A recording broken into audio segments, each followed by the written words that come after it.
So we are at chapter 15. And last time, if you remember, we talked about the Ashwattha tree, right? Remember? Yeah. Yeah. The roots were up, the branches were down, and they were from every branch, new branches, new shoots were springing down to the ground and gripping the ground, becoming new roots, which was like the Karam Bandhan.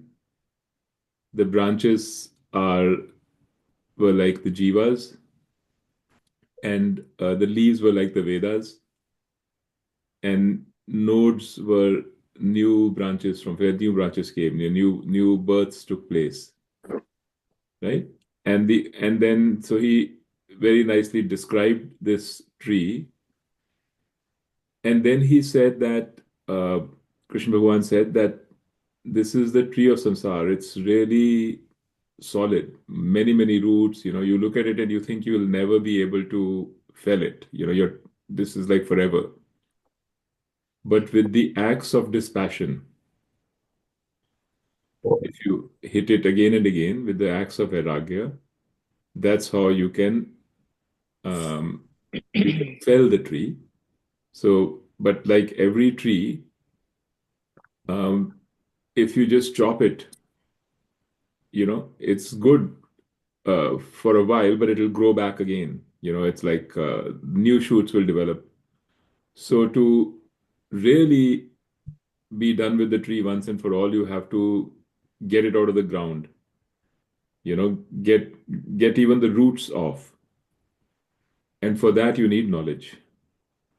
So he said, with the acts of dispassion, you can go so far, but then you need knowledge. And through a combination of dispassion followed by knowledge, um, or whatever order, um, that's how you overcome samsara. So that was in three or four sutras, or three or four shlokas, he kind of said, this is what he was trying to convey. Okay. I mean, I'm just giving you the highlights. We went through it in detail last time. So now he is going forward, moving on from there. He is now talking about uh, like who are the kind of people who can get rid of this tree of samsara and who can reach their goal. So I'm going to explain this to you. Like we'll just go quickly through the Sanskrit words just so you can see what he's exactly saying, and then we'll talk about it. Okay. So he says nirman moha. So without man and without moha, jit sang dosha. Jit meaning one who has conquered the dosha of sangha, one who has conquered the fault, or the error or whatever of sangha. Sangha matlab attachment. Adhyatma nitya, who's constantly thinking about the self. Nitya means eternal, constant. Vini vrit kamaha, and whose desire has gone forever. Dvand dvandvaihi vimuktaha sukha dukha sangyaihi gachanti amudha padam avyayam tat. So the key sentence here, what he's saying is gachanti padam avyayam tat. So padam avyayam means padam is means like a destination where you want to go, the end. Avyayam is imperishable, that which doesn't change. Tat is that. So somebody, he's saying these gachanti padmabhayav tat. मतलब ये लोग, they reach that destination, which is basically describing moksha, padam avyayam tat. So that destination, which is the end, the kind of the imperishable end that that everybody wants. So who reaches? These are the people. He's just saying that person reaches, and that person is all these things. So that person is nirman moha, jit sang dosha. Matlab he is won over his sangas, dosha of sangha. He is without man, without moha. He is without kama. His kamas have gone. He is vimukta, meaning he is free from dvandvaihi sukha dukkha sangyaihi.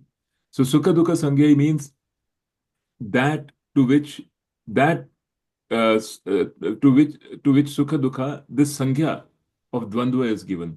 Meaning, basically, it's just another way of saying that dvandva of sukh and dukh, like the happiness and sorrow. There's a duality of happiness and sorrow. We are constantly caught in this um, the fear of opposites, the sorrow of opposites. कभी खुश हैं, कभी दुखी हैं, कभी ठंडा है, कभी गर्म है. This is a common theme of the Gita. So those who are mukta of that, who are free of that, amudha. Amudha means not stupid, not foolish, wise, knowledgeable. That person who is all these things, he reaches padamavyam tat. He gachanti padamavyam tat. Okay. So this is a one shlok, which is a shlok on qualifications. What is it? What do you need to be able uh, to get moksha, to get this knowledge, to get free from samsara? What do you need? So this is not new. We've talked about it also, if you remember, in chapter 13, where we talked about, amanitvam, madambitvam, all these different things. You remember we said this is this is what a person needs to be. So he's repeating the essence of those qualifications one more time in chapter 15. So chapter 15 is some people say it's a very special chapter because it's very short, only 20 verses, but it covers all parts of the Gita. It's like a summary. Nothing new is said here, but the same thing that he has said so far is repeated in like very quick one shlok, two shloks, that kind of thing. And then nicely, like, in the first four shloks, he talked about the tree, the Ashwattha tree. So he said a lot of things that he wanted to say about samsara by making it in the context of this tree, taking example of the tree. Now he's in one shlok, he's saying, he is describing to you, reminding you or reminding us of what are the qualifications of a person. Who is the kind of person who can actually say, who will get this knowledge? Right? And Gita makes a big point of it, keeps saying it. Vedanta also says it, meaning it is very important to get these qualities in yourself if you're serious about the pursuit of knowledge, about the pursuit of moksha. So I want to actually, let me just stop sharing this, because I really want us to understand why it is necessary. I mean, do you guys have a sense of why do we need to have these qualities in order to get knowledge? I mean, for example, if you want to learn Sanskrit, or you want to learn how to play a musical instrument, any other knowledge, these are not the qualifications that they ask you for the knowledge, right? They say if you have to do graduation, you have to do undergrad first. That's a qualification. If you want to do calculus, you need to know 1, 2, 3, the numerals, that's a qualification. Or if you want to know literature, you need to learn the ABCs, right? You need to learn the language. You have to have a certain understanding of grammar. That is an understandable thing, You can see the qualifications, but why is it that for self-knowledge, you need all these qualifications? What's that? What are these qualifications? What has it got to do with self-knowledge? Because if you don't understand this, that it is needed and why it's needed, we will not pursue it. We'll pursue it half-heartedly and then we will just give up because we are not, in our mind, the connection is not there. So my question to you is, think about it. If you don't know, that's okay. Let's just brainstorm. Why do you think these qualifications are required? And they keep saying again and again, they say chatushti, sampatti. It's all talking about purification of the mind, getting rid of desires, like tough stuff. There's not easy things. It's easy to sit back and, conceptualize knowledge and, conceptualize all kinds of, do armchair philosophy. and discuss, oh, Vedanta, the Vedanta ठीक है या Advait ठीक है या Advait ठीक है. You can have all those discussions. But that's not going to take you to knowledge. That's what the claim is. Is it because then the mind remains all the time busy in those things only, and it takes you away from the spiritual path or the quest for the knowledge? Yes, that is definitely part of it, in my opinion. That yes, if you are, but it's not. If you look at ourselves too, we are not completely given to materialism. In the sense, we are making time to Yeah. come every week and discuss every week. You hear a lot of Sarvapriyananda stuff and all that. So you're making time. It's not a 0 or 1, but you won't make But progress after a point. but see, when we were 30 years old, 35 years old, 40 years old, when those desire, all those things that we are talking about, they were at a peak stage. Yes, yes, yes, Then we were not on this path. yes. Now they are not at a peak state. You're on this path. Yes, now they're not at their peak stage. It's on the declining side. It's not that it's completely gone, but still, it's not that kind of thing.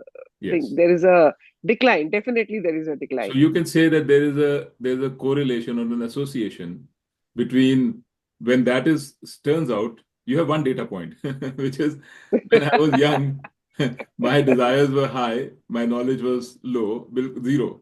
Now Yeah, my desires are lower, my knowledge is a little higher. yeah. You can say You can. you can now say, okay, my desires will be 0, my knowledge will be max. No, no, no, no. But It's no, not. I'm just saying It's not relating that's that the way. argument we are making, that that's what it should be, but it may or may not be. Yeah, It it may may or may be. not be. I So, agree. so first of all, till you're convinced that you need your desires to be 0, that you need your desires to be really low, you're not. Right now, the desires are lower for you is not because of your effort. It's because of your body, right? Our नहीं, hormones, our another No, hormones no, are no, angle not no, as no, no, active. no. Huh, sorry. when we are young, we have a lot of desires, and then we are chasing those desires. And at some point in life, we come to a point that we have succeeded in uh, reaching that desired goal. And even after reaching, suppose I have 100 desires, and my 80 desires have been fulfilled. And after fulfilling all those 80 desires, when I still feel a lot of emptiness, and then we go to this spiritual path, and then we learn that chasing desires is not the real answer, then that level of desires, they False. continue to shrink, you Right. know. But here, But I think the important point is that you have desires and you have achieved those desires to a certain extent. yes, I agree. Okay. Until you reach that point, those desires will keep on coming and you will keep on chasing. But sorry, go ahead. Sorry. Actually, I was going to say was that, see, it varies from person to person, first of all. And second, there it is what gives you that contentment. If you are contented with limited things, limited resources also, if then your desires may be low. It is where your level of what gives you contentment and peace. And if you are contented with what you have and then your desires automatically go down, it's not that they will vanish altogether. I mean, it might vanish for some people, but not for people like us, I would say. Yeah, on generally it won't vanish. All desires won't Yeah. vanish Yes. And completely. I think the other But thing is, Sanjay, before one more thing we consider before you give that answer, okay? Because you tell me. One more point is that there are many people who, as they get older, their desires go down. They start going to the church. Yeah. Christians, mm, right? They don't all go to self-knowledge. You can be very saintly, very nice, very, calm, but you may not want to go to self-knowledge. So Yeah, keep that that in is mind a as you different answer. path. Okay. My That's the question is path, the other way whatever around. My path you question is, choose. why is it that to get self-knowledge, you need to have purity of mind? Purity of mind as defined by less desires, less ego, things like that. That's the question. It is true that over time, for most people, desires go down. Hormones go down, desires go down. Is And it it is, go ahead. is it because what we are trying to realize, according to Vedanta, that Brahman is something which is known but it cannot be known, and then this is such a complicated thing that when we say we know it, but actually it cannot be known as such as an object. So this is such a complicated thing to understand also and to get it. Maybe you need that purity of the mind. Is it so? Yeah, it is true. That is what I'm saying. That is what Vedanta says. That to understand it, you need purity of mind. And I'm asking why.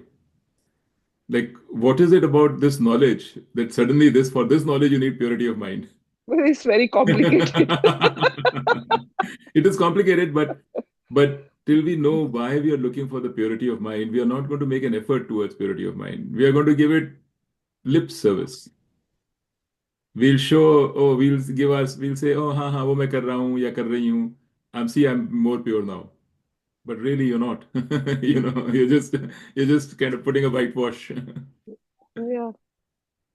What about you guys, Rajiv and Kiki? Any thoughts? I also don't know the answer. I'm not saying there's a one answer and I know the answer, but I can add another dimension to the discussion. Yeah, do add.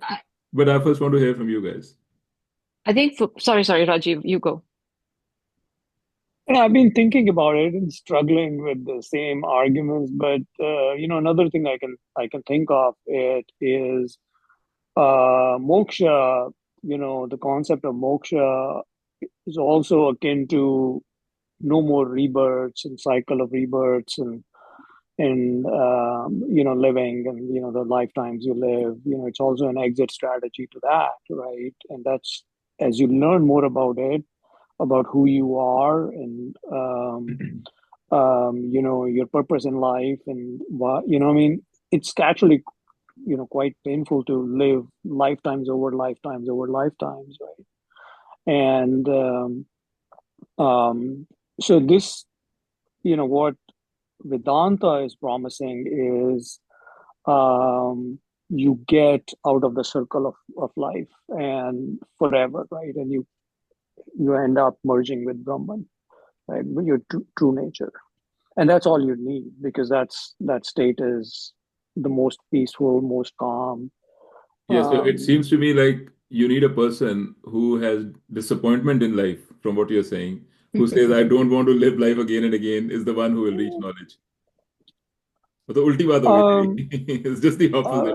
I think it's more than disappointment. It's um, um, I mean, Disillusion. you can learn for the sake, start learning Vedanta for the sake of knowledge, and then start applying it to understand, why do I get angry, or why do I behave that way, or why do I desire this and desire that.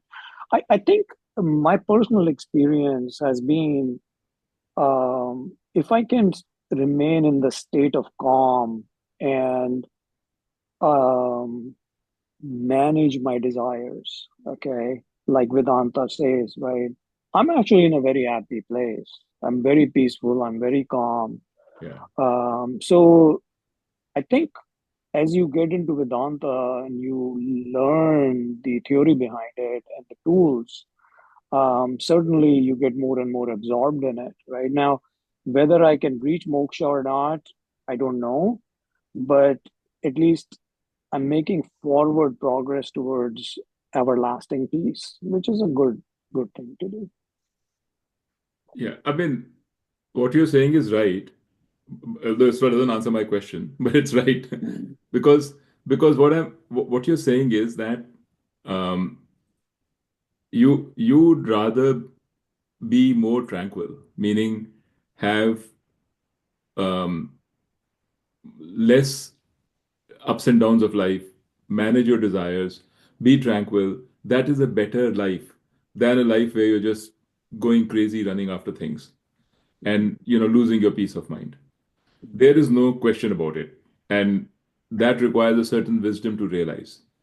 It requires a certain amount of living in this world, some gray hair, as they say, to realize even this fact. And that's a great realization. And actually, that is true of all philosophies, whether it is Advait Vedanta or Dvait Vedanta. In fact, actually, we don't really need the detailed knowledge of one philosophy like Vedanta, Advait as such. You don't really need to know एक ही Brahman hai, how is the Brahman known, not known. Those are all details.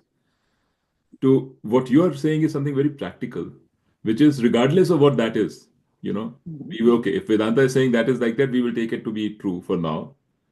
The important thing for you is Vedanta is telling you or giving you tools on Yeah.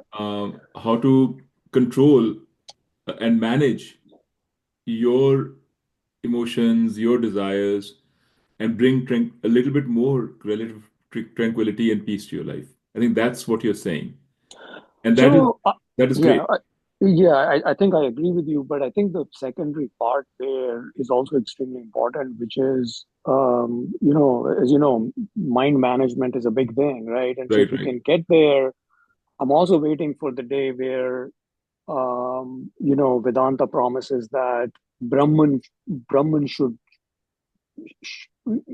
you will start knowing Brahman as well, right? And that's an automatic thing. It's like, you continue on this path, right? And focus on your learning of who you are. Go back to that same question again, right? Every time you are in this mix, right? Who you are, and try to act with that knowledge, right? Um, Then you will that's eventually you will, but my question to you is you bought into this claim of Vedanta, which says if you continue down this path of tranquility, more peace, whatever, ultimately you will know Brahman. that's correct. You bought That's into correct. that, Yeah. right? You don't Yeah. know the connection between how the question you can ask is why is it that I have to continue down this path to know Brahman? Why can't I know Brahman right now? You haven't asked that question, but you Mhm. could ask that question. Until you somewhere deep inside this question will be there, it is not surfacing in your mind right now because you're getting a lot of benefit from just Yeah. trying to control your mind. That work. Yeah. Yeah. Yeah. Yeah. Without even whether or not you get Brahman in the end, you're getting But benefit now. yeah, but the thing is, I mean, obviously, the answer, or at least a close answer to the question is, in my view, I need to be prepared to understand that Brahman can be seen, right? It's not an object, right? Right, It can only be known, right? right, I think Mukta was saying the same right, thing. right, right, right. So you really need to settle your mind on okay, you're not gonna search it somewhere, right? You know, you have to, it's knowledge, right? So you have to really, it's like theory, theory versus practice, right? You can't do an experiment and say, oh my God, I mean, you're experimenting in yourself, right?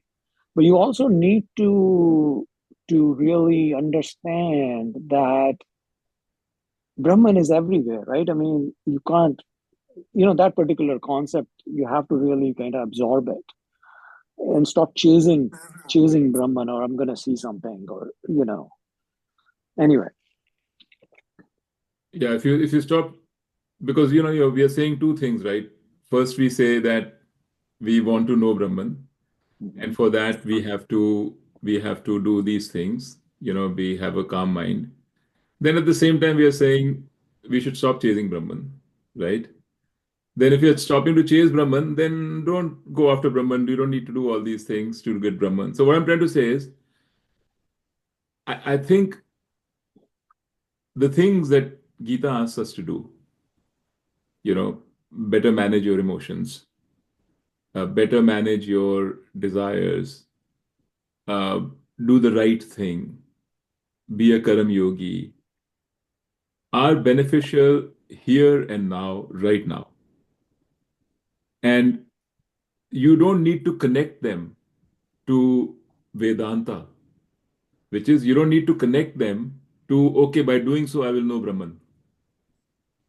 You'll do them because you're going to get benefit just by doing them. Whether you believe in Advait Vedanta, whether you believe in Buddhism, whether you believe in Judaism, whether you believe that there is heaven after this, doesn't matter.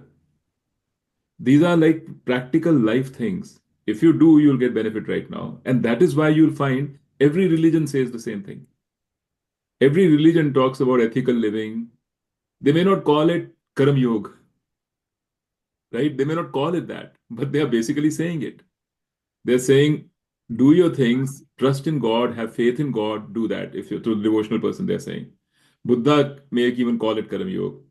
So I'm saying that the end, this knowledge part, right, which is the Gyan Yoga part, is there one Brahman? Am I Brahman? Am I different from Brahman? Is Brahman all that? That is not the motivation for doing Karam Yoga. And let's acknowledge that. It could be the motivation for doing Karam Yoga also. I'm not saying it's not. But for most of us, it is not. What we are asking for, and I mean, I'm just making a claim, and you can please feel free to to correct me. We want a little peace in our life right now. We want a little calmness in our life. We don't want to be like वो उसमें था ना, like a little kashti which is being flown around in the in the wind. जो कश्ती का it loses its path because it's being battered around. We don't want that. And Karam Yoga will help us. We don't want to be in a situation where we are losing our temper all the time and then getting excited and then having trouble sleeping at night, feeling guilty all the time or things like that. Just by this, Karam Yoga has a benefit all of its own without it being a stepping stone to moksha. Right? I mean, to your words, Rajiv, you said, I may or may not get moksha, I don't know. But I still want to do these things because these are the right things to do. Yeah. Right? And they're helping you right now. Correct? Same thing with Sanjay. I don't agree with that. That is not the reason I'm doing it. Okay, so you may be different. You may say that you're doing it because you want to gain knowledge. Yes. So why are you doing? What's the connection between this and knowledge? Because I don't think that really an understanding of non-duality is possible while my mind is it seems that my mind and my ego has much more shape if I'm constantly lost in the likes and dislikes. My ego and mind has what? A lot more? Has much more strength and form and shape that becomes much more defined until I have an objective assessment of my likes and dislikes. I am just going to be identified very strongly with them. And as long as I'm identified very strongly with them, then I will remain as that jiva. That my identification with that jiva, with the body mind, will be completely strong. So for me, it seems like a very direct thing that unless I have some objective assessment of my likes and dislikes, non-duality is not possible. An understanding of non-dual, an understanding of my not just being body and mind is not possible if I'm constantly identified with the likes and dislikes of my mind. But how would you disidentify with the likes and dislikes of your mind? I would be objective towards the likes and dislikes of my mind. But that you can be right now. Yes, but that is what Karam Yoga is also saying, right? I mean, No, I'm if I asking, continue let's forget about what Gita is saying. That's what I'm trying to say. One thing is to say, okay, Gita ne kaha, maine kar liya. I'm saying let's not do that. Let's understand the reasoning. Okay, I was answering your question. I thought you had the question about why. My question to you is, why do you think that to get knowledge, why does Gita say that to get knowledge, you need purification of mind? we got diverted from that question because the purification, because if the mind is impure, then the identification with the mind remains very strong. why? So it seems to me that if I am constantly going, if I am constantly sure that, okay, this is a very strong desire, I must go after this. This is a very strong hatred, I must stay away from this. Then I keep identified with those. Okay, I so keep right identified with as the of mind. now, do you feel strongly identified with hatred and this, or you don't, as of today? Then we will all the time be identified with body mind only. No, no. So let me just answer the question. Let's go through this Yeah, inquiry. to some degree. You've been doing Vedanta for 15 years, Yeah, right? How yeah. long will it take before you stop getting identified with your you know thoughts or likes and dislikes? I assume that right now you're not objective. You're not objective because if you were objective, we would not be having this discussion. You would have reached your goal and you'd be done. But Well, I you're don't think it's like that. I don't think you just reach your goal and you're done like that. I then think what is it? it's not a binary thing. I think there are moments where you feel like it doesn't, yeah, that you have reached your goal, and then there are moments that you feel that, then there are larger spans of time where you feel you haven't. But So I that don't means think it's a binary so switch that goes what to, is the from goal? no knowledge to What is the knowledge. goal that you want to reach?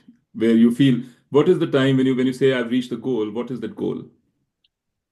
Well, the goal is to know that there is something more to me than my body mind.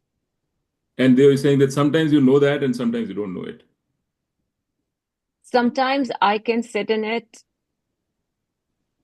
Sometimes, I can sit in it, or there's some sort of flow state or something. I don't know. There is As I something, say, you don't know. Okay. Meaning like what I'm saying is you're not clear about it. Is that correct?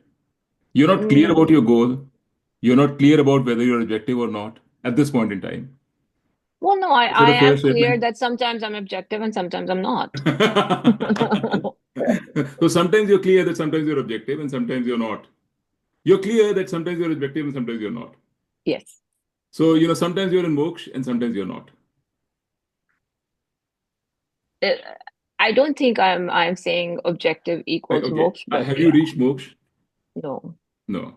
So that's the clear I'm answer. clear about that. Yeah, you're clear about that. So you're Yes. clear that you're not reached moksha. And the reason you've not reached moksha is because you're not objective. That's what you've said. To reach moksha, you have to be objective, correct? It's a necessary but not sufficient condition, yes, Right, right. in my mind. Yeah. Yeah. So that means you haven't reached moksha. So if it's a necessary but not sufficient condition, so has that condition been met of being objective, or is that the reason why you've not reached? I'm on process. I'm working towards it, yes. Yeah, so you can just say you're not objective. There's no harm in accepting it. Till you I accept it, said you're not. it. What I'm Okay, saying is, I'm why are not. you beating Okay, around the okay, bush? okay, okay. Let's just Just solve be this. Okay, straightforward. What's the big deal? We are all okay, in the same boat. It's not like okay. Yeah. so you feel that to reach moksha, which is a destination, because you're trying to reach moksha, it's a destination. You have to be objective and have knowledge. You said it's not a sufficient and it's a Yeah. necessary but not sufficient condition. So you need Yeah. to have knowledge and you need to have objectivity. Then you will reach moksha. Right now, you've not reached moksha. Right now, you're not completely objective. You feel you've improved, but you're not objective. You feel your knowledge is firm. No. No, so knowledge is also not firm yet. And and eventually you will have firm knowledge. Eventually you will be more objective, and eventually you will reach moksha. That is the status. That is your framing of it, yes. But what is your framing of it? My framing of it is not quite like that. Yeah. Okay, I how do just you feel take? like it will, I don't know, it's not so, I don't think of it in terms of, oh yeah, this is a very clear path and how it's going to happen. I don't actually know how it's going to happen. Right. I don't actually know how it's going to happen, but I don't feel it's not going to happen. But But it's not clear to me what the path ahead is. I but just don't is know. the goal clear? Yeah, the goal is clear. What is the goal? The goal is to actually truly know almost all the time that I am not just my body mind. To know that for real. Okay. Mukta, what about you? I didn't expect that you're going to ask me next. Why not? No, we've talked I about think Sanjay also. Sanjay का भी अभी बात नहीं हुई है. We want to really let's get into it. Okay, because इतनी देर से ये कर um, रहे हैं हम. Let's kind of get some clarity कि हम कर क्या रहे हैं. गोल क्या है? Hmm. गोल तो अभी तो जो दिमाग में आता है गोल, it is just this that I have to understand first of all that we are learning through these Vedanta classes or listening to other people. सबसे पहले तो it was like who am I से it was started. चलो mentally वो समझ आ गया है, theoretically कह लो या mentally कह लो उसको. Who am I? Who am I? You are Brahman. Theoretically You mean you're saying you're Brahman? That's the समझ आ गया. हाँ, मतलब इतनी ये theoretically समझ आ गया है, लेकिन अगर उसको कहो कि आई वो हर time it is like I am always aware that I am Brahmin, it's not like that. I have understood it theoretically, I'm saying. In theory, as जो अंडरस्टैंडिंग वाली बात होती है, अंडरस्टैंड तो माइंड करता है ना. मतलब तो वो if you was suppose somebody had to say to you that you're either Mukta as an individual and everybody else is an hmm individual, or you're Brahman. Hmm If you think hmm about it and you think through it, you'll say, Chalo hmm Siddhar, you will land to I am Brahman. yes Yes? And you will see the logic yes why.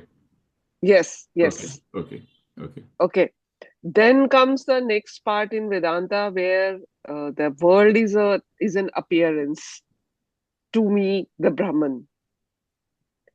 Yes. If you are That Brahman, is then the obviously next. world is an appearance to you, the Brahman, because it can't be other way around. It can't be any other way else. If you are Brahman and you are everything, then you are the world also. ये वाला concept जो है ना, हाँ.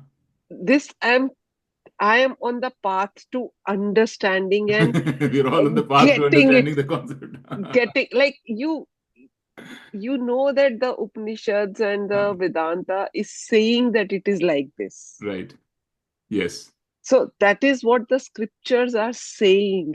Yes. But how much you get it ki, oh yes, it is like this only. You feel it from inside that it is like this. That is yet to be achieved. Okay. So it's yet to be achieved, and what will be needed for it to be achieved? Still, see, every time you जो process था, जो what we call shruti, listening and reasoning and didi dhyasana. So every time you listen, you get more and more clarity about it.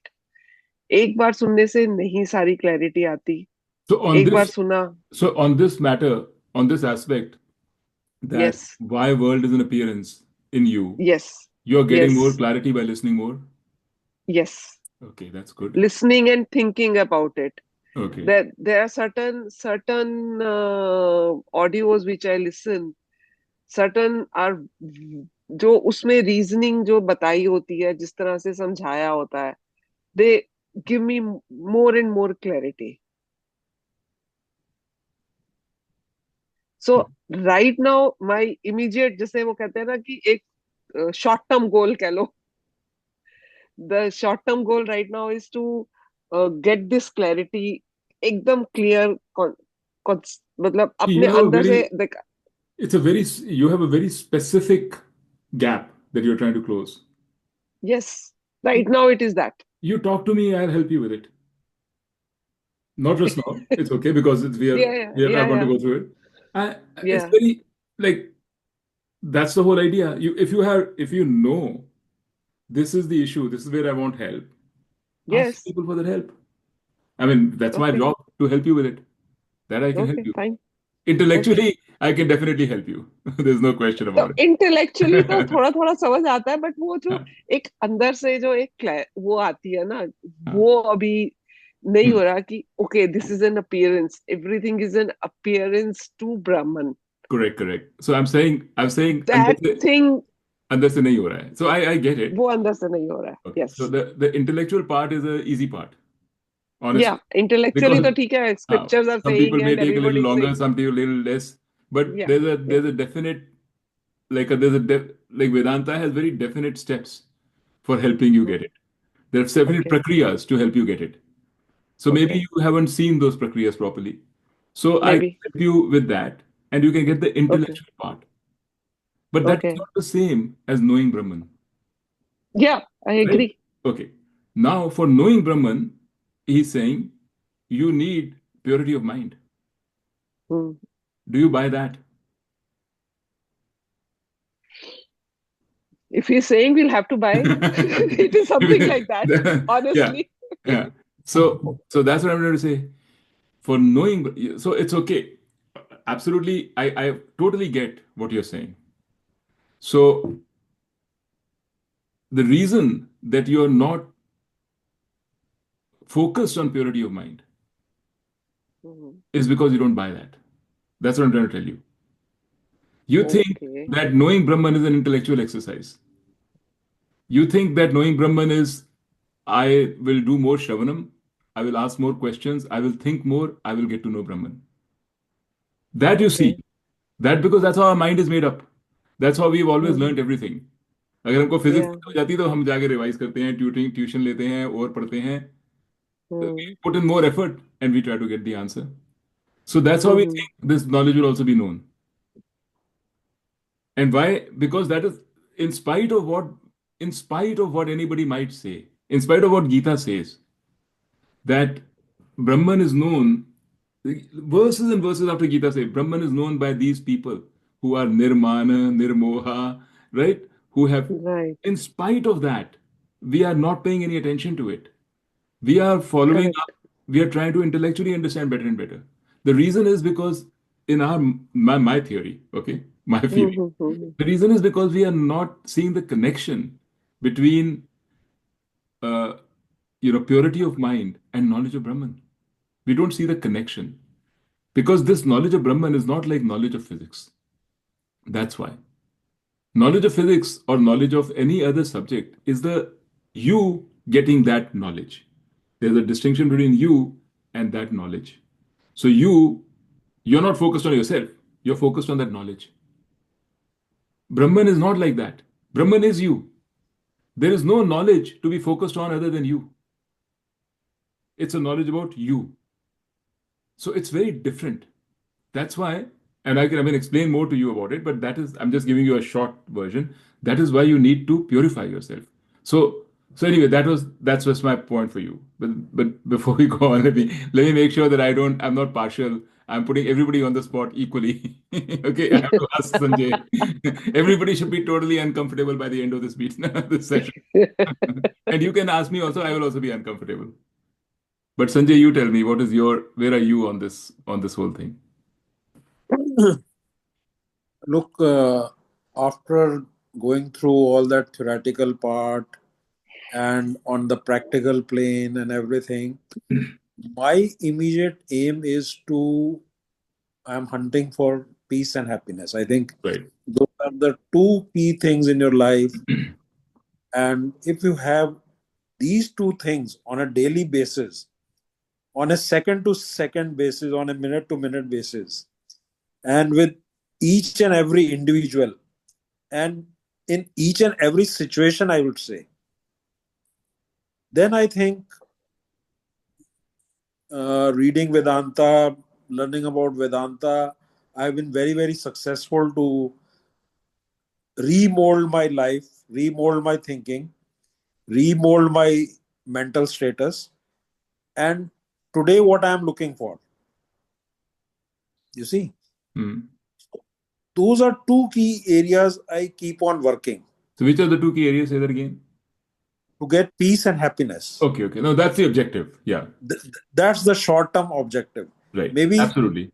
I No, I think get if it. I am in that plane, if I can say in when I'm waking in the waking stage for 16 hours, and I am happy and peaceful, and I have that prafulta and that feeling of love for everybody, and a feeling to help everybody.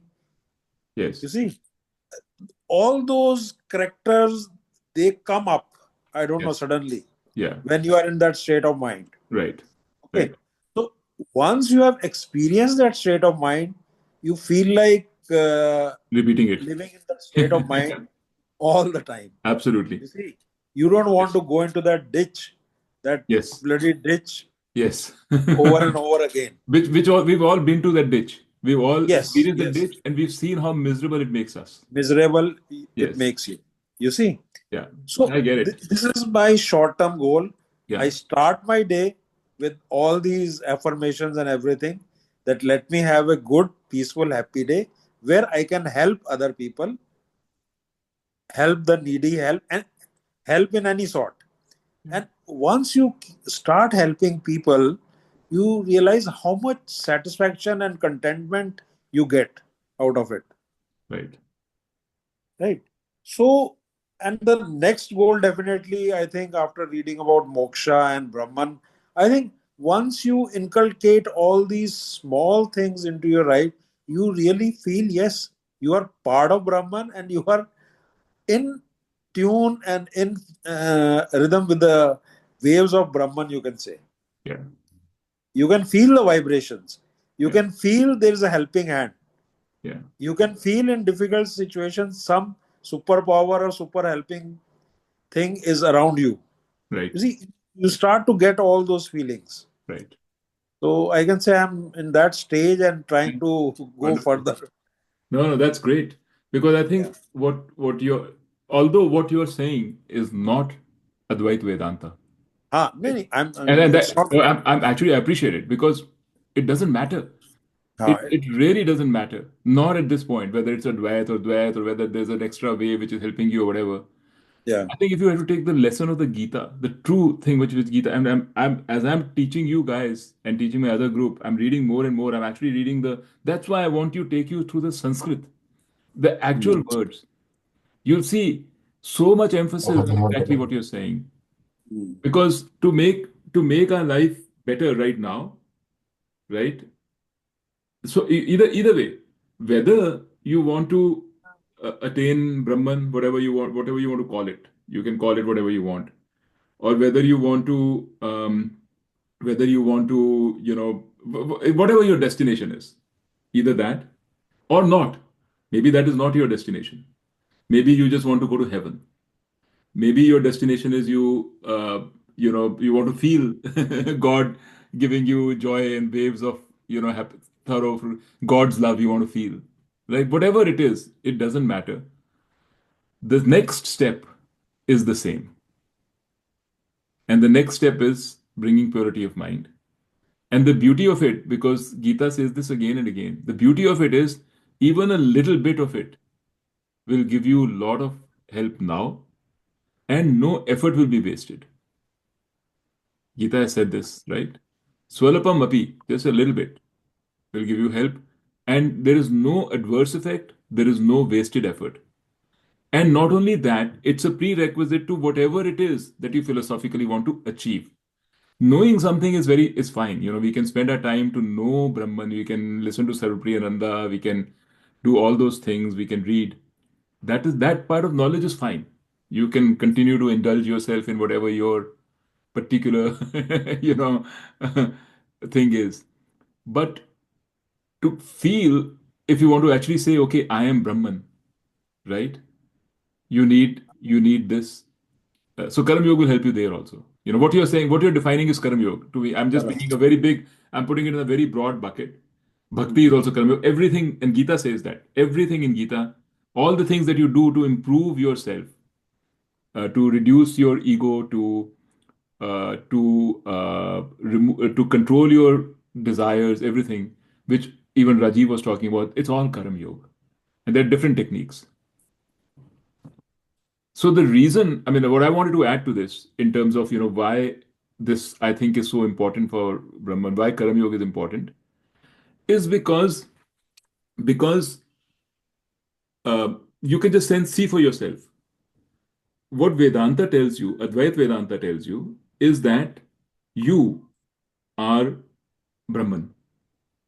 That means what you have to do is to give up the notion that you are this mind and body, right? It's this you can do your, and what I'm saying is you have been people, we've all been studying for many years, some more than others.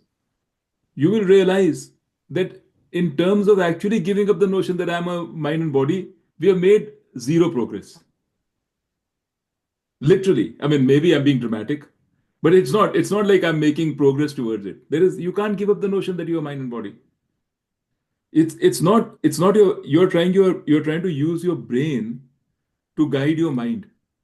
Hey, give up the notion that I'm body and mind. Why? Because I tell you, I'm the brain, I'm the logical brain, I've thought through it, and I'm telling you, give up your notion. How well has that worked for you? It doesn't work. In no aspect of our life does this work. It can work for a short period of time because we think that the brain is stronger than the mind. And the mind fools us to think again and again that the brain is stronger than the mind. That is the whole approach that we've been taking to Advaita Vedanta. When we say, let's understand in the brain what the answer is, then we will force our mind to adapt that answer. No way. If you genuinely see in terms of this particular thing that my mind's concept of myself has changed, you will see no difference. It would not have budged even a little bit.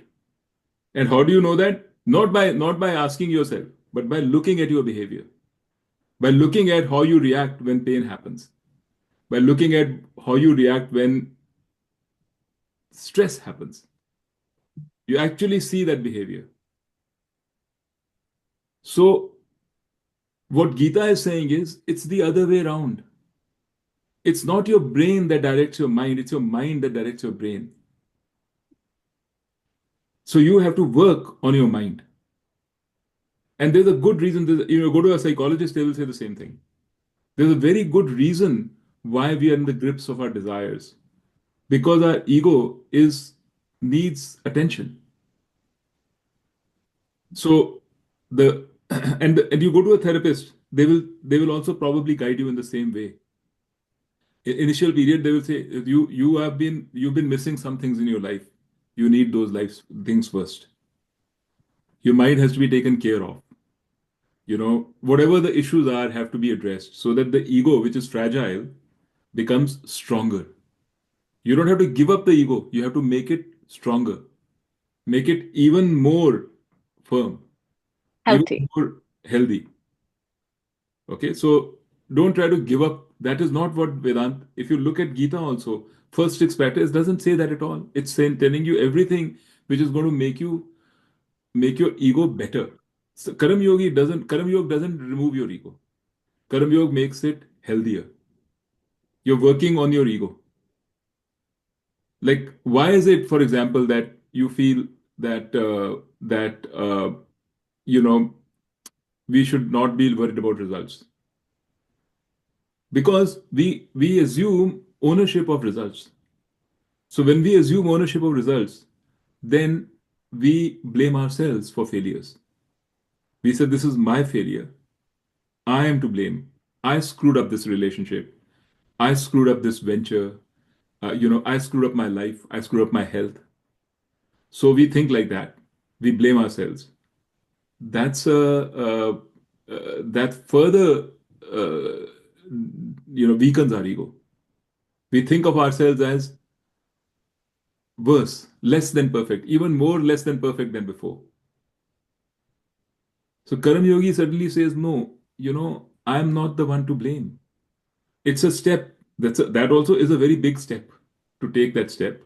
But that's the step you need to take to say, okay, I'm not the one to blame. Things have happened. Right? If you really, really think that you're not the mind and body, then the mind and body is given to you. So you can't control what is given to you. So, so that is a difficult step itself, but that's the step you have to take. So the step that we have to take is to say, how are we becoming healthier in this world right now? Forget, forget Brahman for the moment. In this world right now, how can I become healthier? How can I become, my ego can become healthier so that I can feel I am as good as anybody else?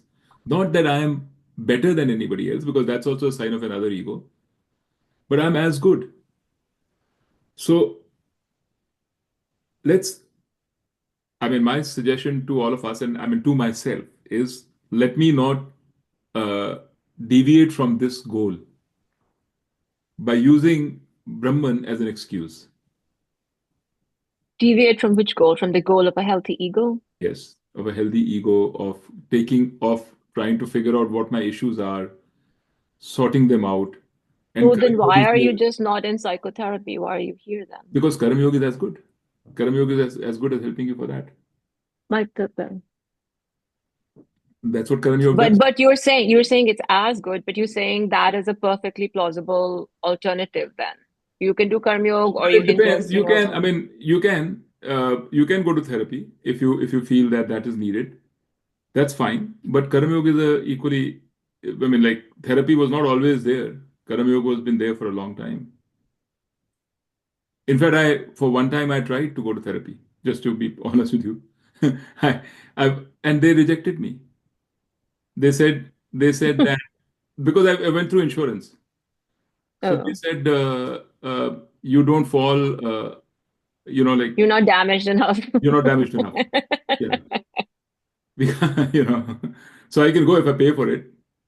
But okay, I mean, I'm not feeling convinced that I need to go to therapy. So I'd be very hard pressed to pay for multiple sessions at, $200 or $300 an hour, whatever it is. For what? You know.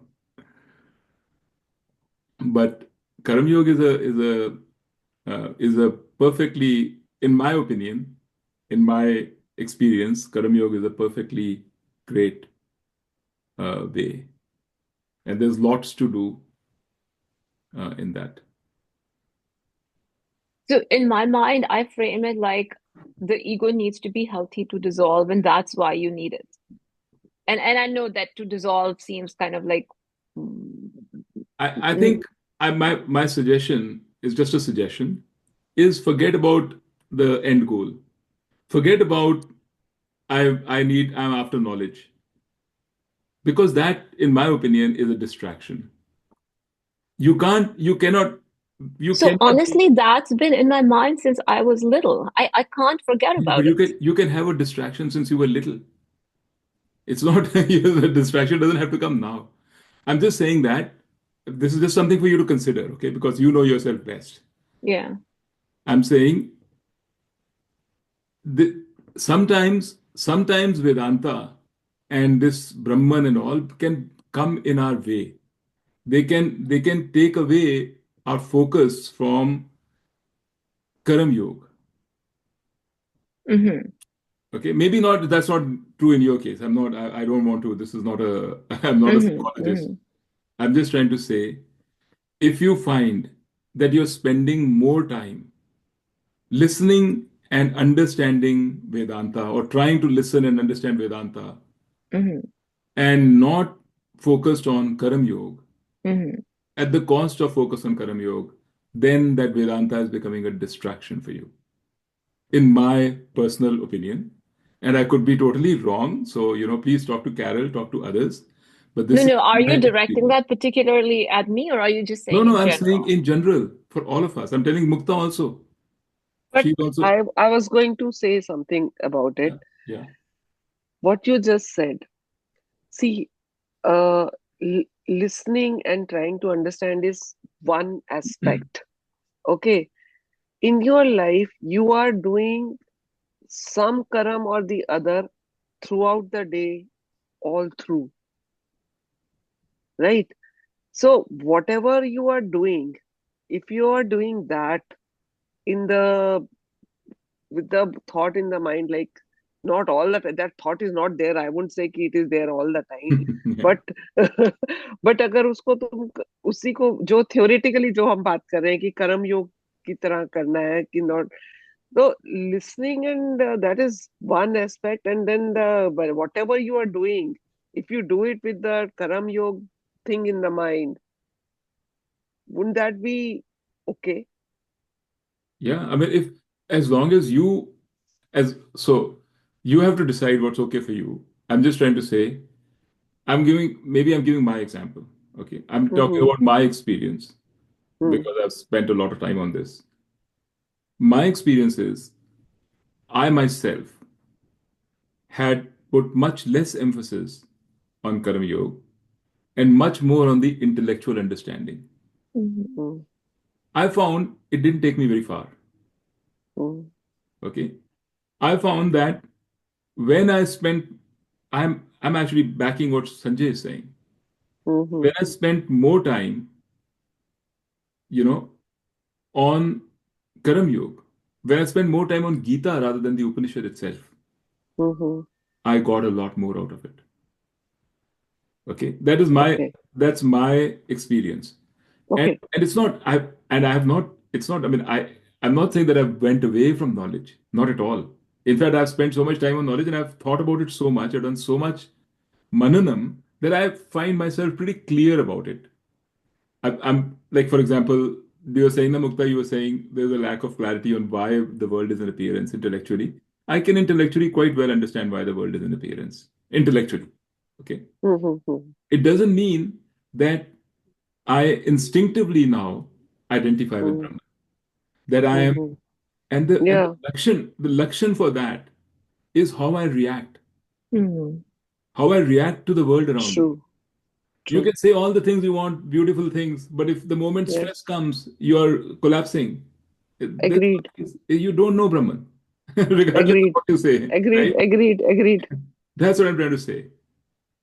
And just intellectual knowledge of Brahman is not going to make a difference to your behavior, in my opinion. True. My Yeah, that's personal very true. okay. So do you feel like it's been a distraction for you, and is your end goal clear for you? Yes, absolutely. I What think is, so. and you do think it's been a distraction. What is your end It was goal? a distraction, meaning like 2 years ago, it was a distraction. Self-knowledge was a distraction. No, no, no. The Self, aim of self-knowledge what is a was, goal. I'm yeah, I'm saying saying that goal was that lack of because that, the mhm. meaning like intense focus only on reading um, it, trying to intellectually understand. Maybe it is necessary, and after that you move to Karma Yoga. Maybe Yeah, everybody is different. People yeah, are different. But I found that I got more benefit out of Karma Yoga right now, here and now, and it helped me also increase my knowledge. So maybe I'm using strong. Maybe like everybody is different. So the at the end of the day, the point I'm trying to make is uh, there's a reason, good reason why they say Karam yeah, Yoga helps with knowledge and the good reason is that we my initial effort was that if I know something and I know it clearly enough, know it well enough, clearly enough, I will change my behavior. That's a mm-hmm. false premise. Doesn't happen like that. That assumes that the brain is stronger than the mind. Yeah. In reality, the mind is stronger than the brain. It's just a matter of fact. That's what I was trying to say. Okay. Do you guys agree with that? Yeah, yeah. Yeah, that's true. So, in fact, I would even go so far as to say that even if you don't have full clarity on whether there should be one Brahman or two, whether you should have, even if you feel I just can't buy this thing that I am God. I feel there is a different God and I am different. Let's say you feel like that. Or you feel, Sankhya, like Sankhya is, they say, everybody, I am consciousness, no doubt about it. But I am not your consciousness. Your consciousness is different from my consciousness. We all have our own consciousness. If that is what you comfortably feel, right? That is fine too. It doesn't matter because that's enough. The focus now has to be on purification of the mind. That's what I was trying to say. I'm just giving an alternate scenario for you guys. Because I'm Yeah. finding, again and again, I'm finding people think differently. I used to think in a particular way. I thought that was the right way. But there are many, many people who think about these things very, very differently. Yeah. But they're all going on their path. So yes, intellectually, I am convinced that there is one Brahman. But I'm also quite convinced that if you want benefit in this world, just that conviction is not as important as doing certain things on Karam Yoga. So that's a very long discussion on the first verse, but that's Dheeraj, can I make a make a comment. point here? Yeah, So, this debate has actually been very good, just Karma Yoga versus Gyan, right? right, So I was just thinking about Karma Yoga, right? right. I think there may be at least one additional factor, right? I mean, in the sense that um, for me, when I look at both the sides, Karma Yoga is not new knowledge. I think in the structure or in the childhood that most of us lead, right? We are actually taught all the time, help other people. I remember my mom saying, काम अपना action low, leave the results to God, Exactly. right? Yeah, yeah. So I think जो हमारा दिमाग है, the brain है, right? It always gravitates more towards the unknown, Which one? the unknown part, right? Which is gyan, which is new Okay, to okay, yeah, yeah, yeah. understand, Okay, okay, right? okay. Yeah, yeah, yeah. But Yeah. we don't Exotic. we don't really focus on implementing more of Yes, Karam Yoga absolutely. in That's our what I'm life, saying. right? Exactly what I'm saying. Yeah. So I think this is an eye opener there, which Yeah. is I'm agreeing with you. actually, try doing more Karma Yoga and then see what it does to your Gyan, right? And whether it actually settles it down. So I thought I mean, when I look at both of them, I always think like Karma Yoga is an easier problem. I understand, but Brahman and all the knowledge is new, right? And oh my God, It's like a silver it's bullet. me. Yeah, I will yeah. I will know that Brahman and suddenly Yes, yes. life will be great. But remember, what makes it actually, I find it a little bit more challenging is knowledge of Brahman can easily neutralize, the things that you may not be doing as part of Karam Yoga, right? Yeah. It burns all your bad actions and things like that. That's true So actually. that's the other thing that I think about. I've thought about this, by the way. And the reason why I continue to think about Gyan, right, and understanding that is because I know I've done not some good things Good in my thing. Yeah, life, you want them to be burned and away. I want to burn them all, Yeah, right? So, yeah. okay, So that's what I'm I'm just saying. You're using your ultimate objective is happiness yeah. today, Shanti, away from the guilt to get rid of the guilt. You're using Brahman as a tool for it, which is fine. Uh, It's totally fine. my battery is down. Please make me join again from another device. Okay, okay. What's the time?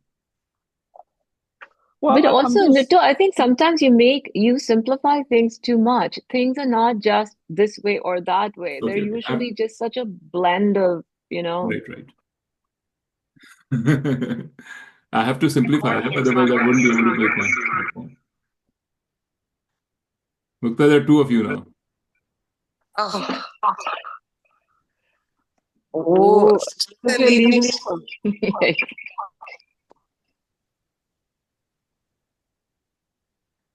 Still two. Okay. Okay. now you're Brahman. First you were Sankhya. Now you are Advait. No, but I wanted to say something to what Rajiv was saying. So, Rajiv, it's true, just theoretically, it is true that knowledge of Brahman burns away everything, but it's not the bookish knowledge of Brahman. that burns away everything. It's the actual knowledge of Brahman that burns away everything. And to get that actual knowledge of Brahman, you can't read about it. If by reading about it is not enough.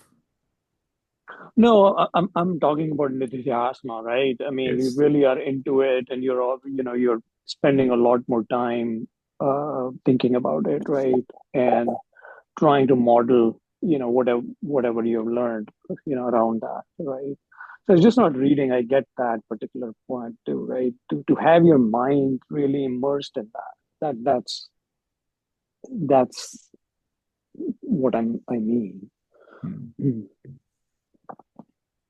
Anyway, so sorry, Kiki, you were saying something. I'm sorry. I wanted to finish what Rajiv said. You were saying everything is not black and white, it's a blend. No, no, it doesn't matter. It doesn't matter. I was just thinking how grateful I am that we have these. It's so nice, you know.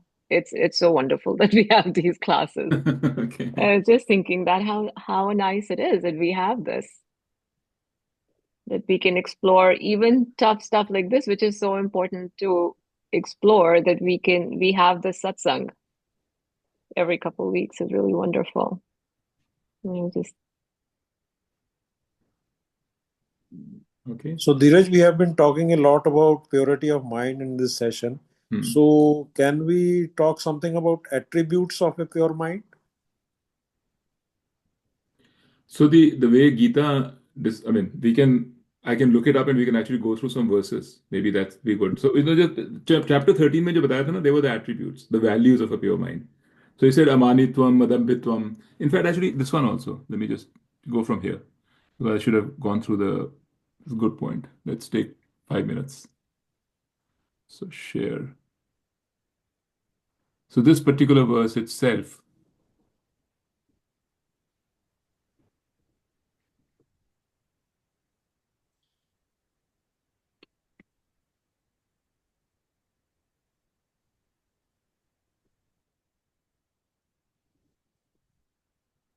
So it says nirman, nirmoha. Right? So man का मतलब होता है, here, you can read the English. Those who are free from the demand for respect. So that's an attribute, right, Sanjay? Yeah. Like some people say, I demand respect. This is a big thing in Mm. America. I demand respect. RESPECT.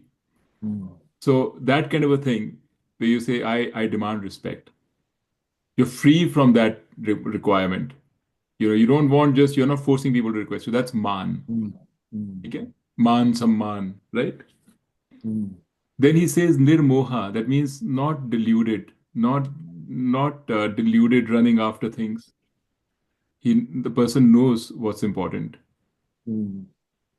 Then jit sang dosha, meaning one who has won over the dosha of sangha. That means is not attached, who have conquered the limitation of attachment, who are always focused on the self and from whom desires have completely gone. So Gita is very, very binary. So it's not doesn't have to be desires are completely gone, but desires are not, you're not compelled by your desires to do things. So much so that even you're compelled to do wrong things. That should not be the case. So that's called a Vini Vritta Kama. Kama means desire. So Kamaha means desires. So Vinivritta Kamaha means one who's free from so many desires. Then he's talking about free from the opposites of pleasure and suffering. Right? So these are the Lakshana in the sense that this is also the result of um, of Karam Yoga. But these are also the Lakshanas. This is how the people will be. So he in general he's describing it a person who is pure, of pure mind, will be able to not be compelled to do things based on what he or she is obsessed about or necessarily just wants to do. That person will be able to do things that are proper in the moment. So for example, if you come across a situation where which is adverse or contrary to what you want, you might feel angry. So if you feel anger, then you'll be compelled to, um, you'll just be compelled to say things, to do things out of your anger. But if you don't have the desires and that anger is not coming, then you will be doing the right thing. Even though things are adverse to you, people are giving you insults, you'll still be able to stay calm and say the right thing at the moment or do the right thing at the moment. So that is an example of a person who is pure. Because the reason why he says pure and impure is because Gita says that the impurity is basically compelling desires and obsessions in the mind. That is what is impurity. So, if you think about the mind as a mirror, so if it's a Sida plain mirror with no waves in it, right? You'll see things the way they are. It'll give you an accurate reflection. तो आपने देखा होगा mirror बनाने के लिए कितना polish करते हैं, कितना लेवल करते हैं, ठीक है? Every impurity, every wave is removed in order to make a clean mirror. But अगर अगर मिरर में कोई वेव आ जाए, सडनली आपने देखा कि कहीं ज्यादा थोड़ा ऊपर नीचे हो गया, राइट? देन वहां पे जहां ऊपर नीचे है, the reflection will not be straight. You will get a distortion. That is what is called an impurity in the mind. So your mind should be like a clean mirror as much as possible, so that it doesn't introduce subjectivity in your assessment. You can see things as they are, and that impurity is a desire, because everything is traced down to desire. एक मैं आपको दिखाता हूँ. मैंने अभी recently share करी थी with my family group. Let me show you.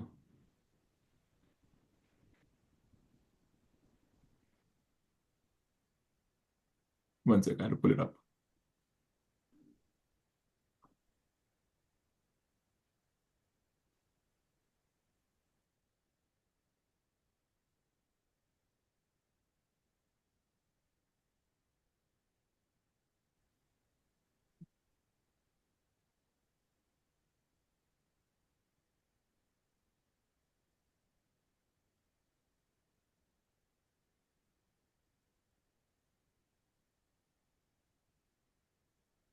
Where is the share button gone? Here.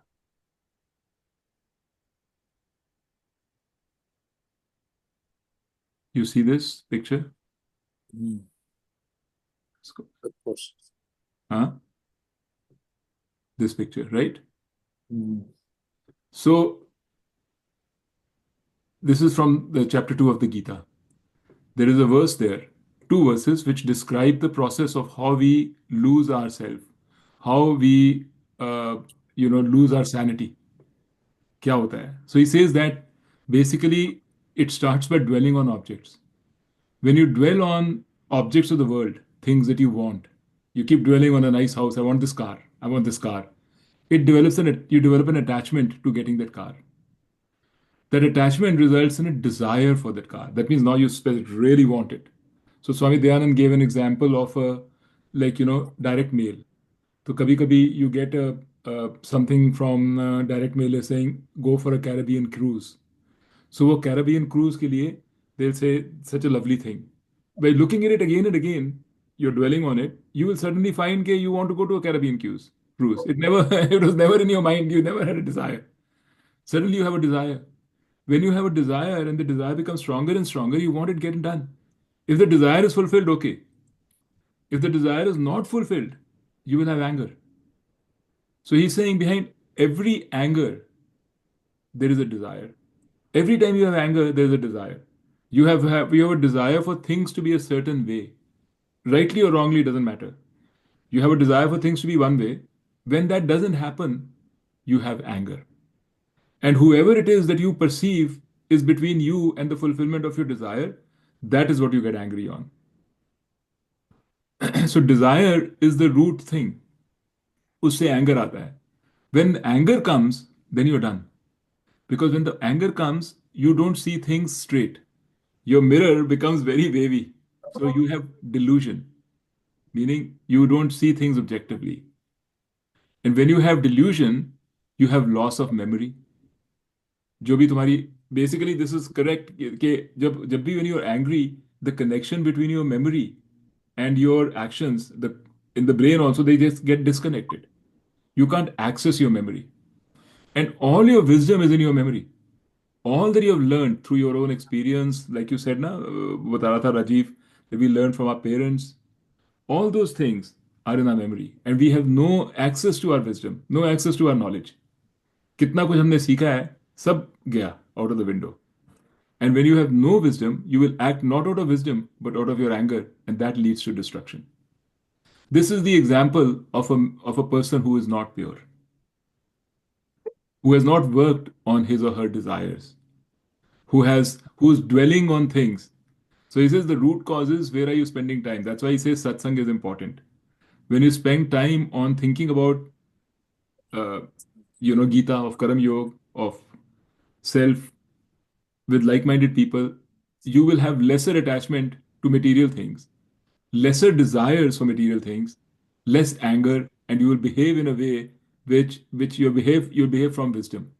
Wisdom will be the source of your behavior. But if you have anger, your wisdom, you cannot be behaving from wisdom. It will not be accessible. So this is just to give you an example of what he says is, how to. Um, one sec, the message.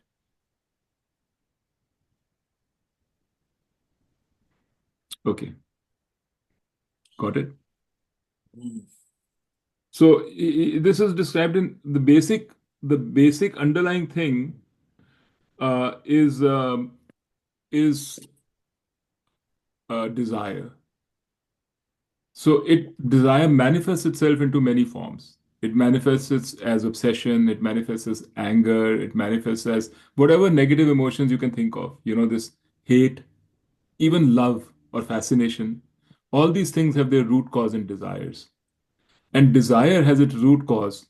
Here he's talking about desire has its root cause in dwelling on objects, because he's just talking Karam Yoga. But really speaking, desire has its root cause on our lack of understanding of ourselves. We think we are not complete without this object of desire. We need this desired object to be happy.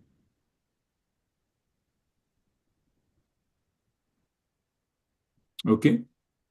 Okay. Chalo, I think 2 people have already left. They're tired. We went way over. No, it was good. It was Yeah, good. I'm glad. Good interactive session, yeah. Yeah, I'm sorry if I was very direct. Oh, no, it's okay. No, it's fine. Yeah, I just thought it would be nice to, Yeah. my own nature also I can't help, right? So if I'm sometimes I also I'm very direct. So that's just how I am as a person, which comes through. Okay. Okay, Dheeraj. Thanks. Oh.